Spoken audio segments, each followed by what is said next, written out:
Nature and objectives of first aid. In an emergency, every second counts. Imagine being the one who can save a life before helps arrive. That's the power of first aid. First aid is the immediate and temporary care given to a person who is injured or suddenly ill before professional medical help is available. It's not just for doctors or nurses. Anyone can provide first aid with the right knowledge and quick action. So what are the nature of first aid? First aid is immediate given the right after an incident. It is temporary. It bridges the time between injury, illness, and professional care.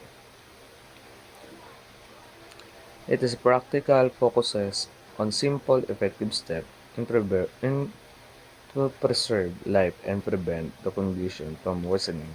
It can be performed anywhere at home, school, workplace, or public spaces. By understanding its nature, we see the first aid is not a replacement for professional medical treatment, but rather the critical first step in the chain of survival.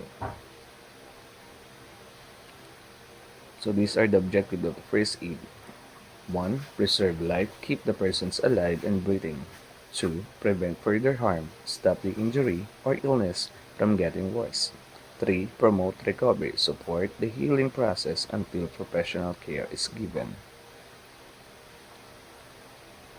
These objectives guide every first aid decisions from applying pressure to stop bleeding to placing an unconscious person in the recovery positions. When emergency happens, the difference between life and death can be you. With even basic first aid knowledge, you can act confidently, call for help immediately, apply simple life-saving techniques, provide reassurance to the patient and others at the scene. Remember, first aid is about calm, quick, and correct action. Even a small effort can make a huge difference. First aid isn't just a skill, it, it's a responsibility. The more people know it, the safer our community becomes.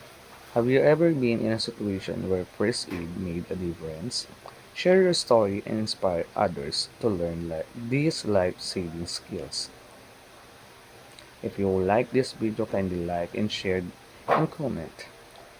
Thank you.